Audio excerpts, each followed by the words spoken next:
Speaker साहब, मेरा कोई किसी से लड़ाई नहीं है। मैं पहले दिन से जब यहां आया हूं, तकरीर नहीं करने दी मुझे। जब मैं बात करता हूं शोर मचता है, गलत बातें करती है। मेरी किसी से कोई लड़ाई है? इन सबको जो भी ये समझता है कि ये मैं किसी से लड़ाई की वजह से या कोई मैं अपने दुश्मनियां किसी से है, मेरी कोई किसी से दुश्मनी नहीं। मैं आज आपके सामने कह रहा हूं कि अगर पाकिस्तान के अंदर, हमारे मुल्क में अगर सही माने में अकाउंटेबिलिटी प्रोसेस ना चला, हम किसी सूरत इतना पैसा नहीं इकट्ठा कर सकते अपने बच्चों को तालीम देने के लिए, सेहत उनके इलाज करने के लिए, अस्पताल ठीक करने के लिए। हम आगे बढ़ ही नहीं सकते। जब एलीट करप्शन पे लगी हुई है, वो आप कैसे समझते हैं वो मुल्क तरक्की करेगा? हम जब आप किसी के ऊपर केस होता है, वो कहते हैं जी पॉलिटिकल विक्टिमाइजेशन है। मुझे ये बताएं कि मेरे ऊपर पॉलिटिकल विक्टिमाइजेशन नहीं थी।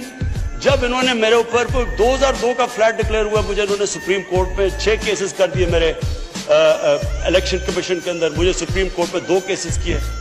क्या मैंने कहा कि कभी मैंने कहा विक्टिमाइजेशन है? मैं जवाब देता हूं। मैं जब वो फ्लैट लिया था, मैं सारी दुनिया जानती है मैं इंटरनेशनल क्रिकेटर था, मैं तो जवाब दे नहीं था। मेरे पास तो कोई पब्लिक ऑफिस नहीं था।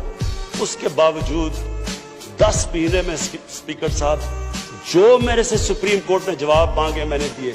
40 साल पुराने कॉन्ट्रैक्ट दिए, मॉर्गेजेस दिखाए,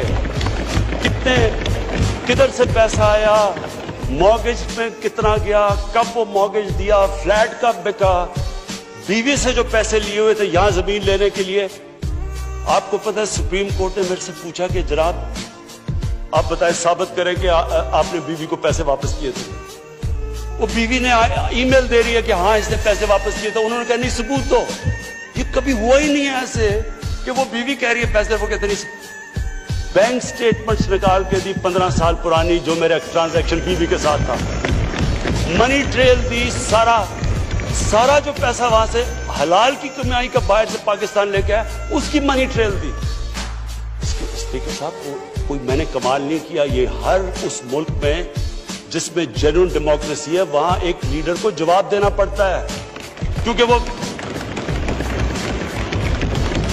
अमानतदार होता है, वो पब्लिक के पैसे का अमानतदार होता है।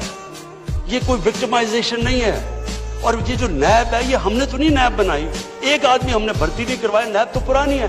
90% केसेस भी पुराने हैं, लेकिन गालियां हर रोज मुझे पड़ती हैं कि जनाब देखें इमरान खान ने ये कर दिया, वो कर दिया।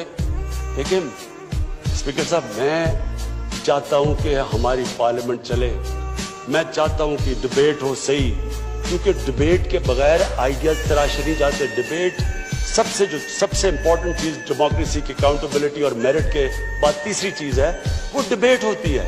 यहां डिबेट नहीं हो सकती। जब बात करो वो शुरू हो जाते हैं कि जी वो नैब न्याजी नेक्सस या कभी कुछ शुरू हो जाता है। यानी इस तरह तो बोल देखे ना स्पीकर साहब, मैंने तो नहीं नैब बनाई।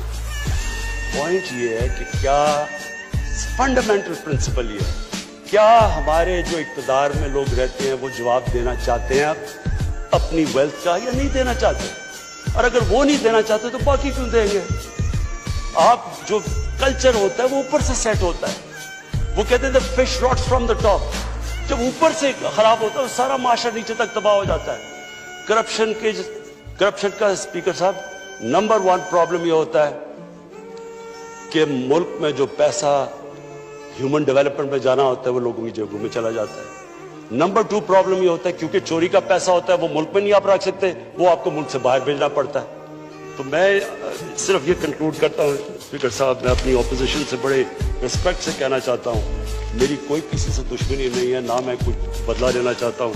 मैं सिर्फ ये बिलीव करता हूँ कि हमारा मुल्क, अल्लाह ने इसको इतनी नेमतें दी हैं, अल्लाह ने इससे क्या क्या चीज़ें नहीं हमें दी, लेकिन जब तक इस मुल्क के अंदर रूल ऑफ लॉ मीन्स कि everyone is equal in front of law, जब तक रूल ऑफ लॉ और लीडरशिप की अकाउंटेबिलिटी नहीं होगी, हम भी वही सारे बनाना रिपब्लिक्स की तरह एक समुंदर होगा गरीबों का और थोड़े से अमीर लोग होंगे। शुक्रिया।